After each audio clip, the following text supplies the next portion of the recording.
Good evening. 8:19 p.m. July 30th, 2019. We'll continue messages, our conversations for Armenians. We'll only hope to attract some kind of attention to the course. As I said, that major thing in this endeavor is to create some kind of group of people who would be willing to I didn't catch that. who will be willing to gather together and start doing something for Armenia, which is possible. The fact that it's not happening yet tells me that it's not that important, probably. Well, as I said, there is a saying, one soldier in the field is not a soldier. I believe one soldier in the field is a soldier. Our history showed that a very minimal amount of Armenians, for example, being attacked by an enemy, would be able to defeat it. Okay, so one soldier in the field is a soldier. We have to continue. Now, I just put the Armenian liturgy music on for us to listen to, and there is an article written by a very interesting man, and I'm thankful to this man for the fact that he took his time. Intelligent human being. His name is Marvin Olasky. Marvin Olasky. Here you go. God bless you, Marvin. Thank you, Marvin. Thank you, sir. It says, it's a brilliant article, very small. It says, who speaks today of the annihilation of the Armenians? The first genocide of the 20th century gains scattered remembrance 100 years later. Well, these are words of this diabolic creature, Dr. Hitler. According to documentations exhibited at the Nuremberg terminal following World War II, Adolf Hitler wrote on August 22, 1999, I have placed my death head formations in readiness for the present only in the East, with orders to them to send to death mercilessly, and without compassion men, women, and children of Polish derivation and language. Only thus shall we gain the living space which we need. Who, after all, speaks today of the annihilation of Armenians? That's unbelievable. The concept of living space and all that. As I mentioned, that 2-bedroom apartment he lived in Germany was not enough. He wanted 5, 6-bedroom apartment. All right, to each its own. You know where he is now, right? Well, 6 feet under, that's for sure. Guarantee he doesn't live forever. Thankfully, some to date do speak of the killing of 1 million or more Armenians that began on April 24th, 1915. Pope Francis on April 12th called the first genocide of 20th century. The Parliament of São Paulo, Brazil's biggest state, passed a resolution declaring April 24 Armenian Genocide Recognition and Remembrance Day. Well, we're thankful. We're thankful. Armenian Genocide Recognition and Remembrance Day. The German government, which for years had refused to use the word genocide, well, they were complicit in genocide of Armenians, the Kaiser's Germany. It's a fact. It's a fact. But it's a separate conversation. It's a separate deal. Changed its position on April 20th. 24 countries and 43 states have declared the mass murder to be genocide. Okay, we're thankful. We're thankful for the fact. See, this is very important to understand. It's not about Armenians. It's not about us Armenians, the acceptance of genocide and recognition of the fact that this horrible event took place. In a way, I can understand the word genocide, which I don't like much because I think it's a tiny proportion, tiny part of what was done to us Armenians. METS YEGHERNVI is the word which should be used. It's a calamity which has absolutely no no, for us, for Europeans, no comparison to anything whatever happened to us before, but probably bubonic plague and all that. Anyway, candidate Barack Obama in 2008 pledged, as president, I will recognize the Armenian genocide, but Turkey's government wishes to suppress the story, and President Obama once again this year refused to use the word genocide.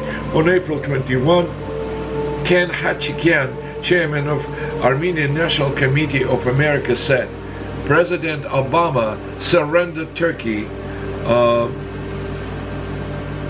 represents a national disgrace. National disgrace. Well, the issue is complex. The issue is complex. It's very simply a betrayal of truth. Yes, it's a betrayal of truth. The truth should be above everything. Yet, in this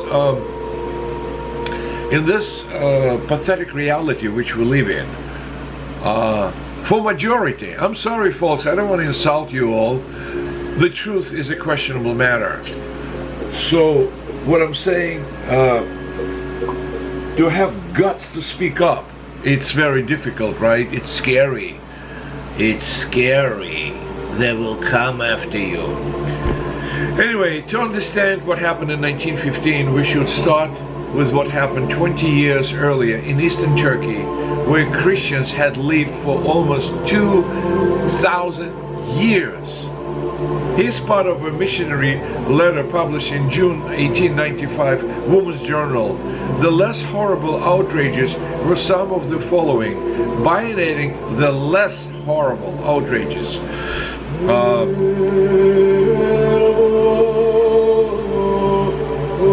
A little bit too loud, right?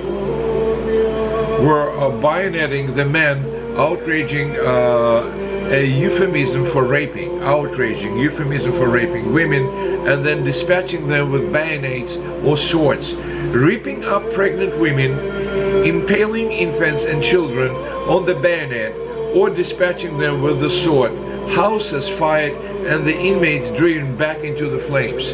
Folks, this is all true.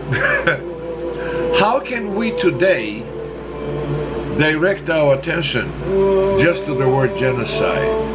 We're not dealing with normal human activities here.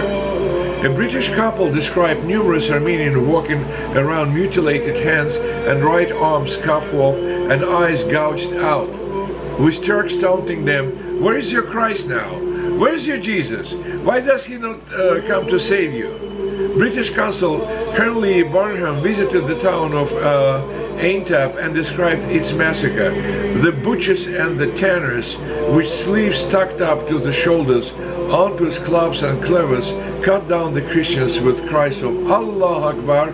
When midday came, they knelt down and said their prayers and then jumped up and resumed their dreadful work.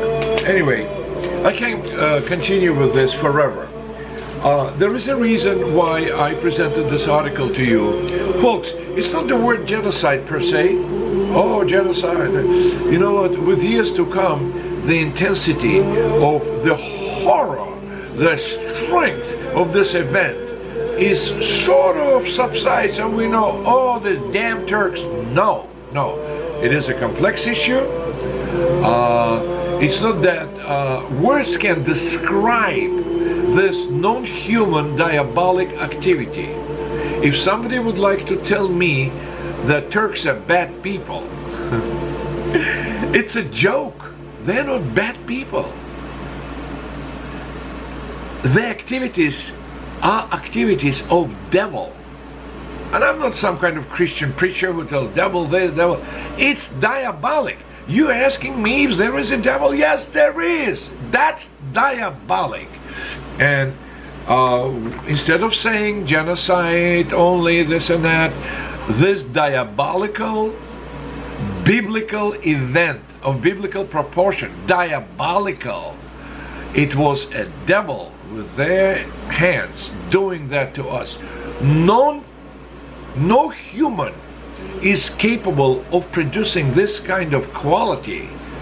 Okay, this is not normal for human beings, even for so-called damn Turks. The Turks need to be exposed to it. The Turks need to be exposed to these materials.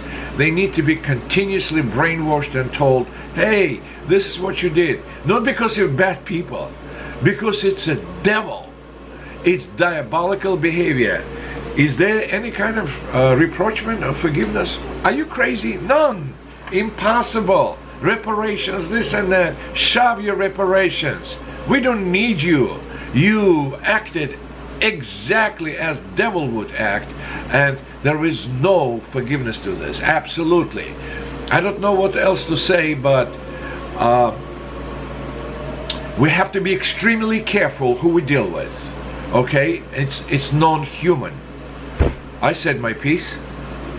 Adios. Think about it. And this is our music.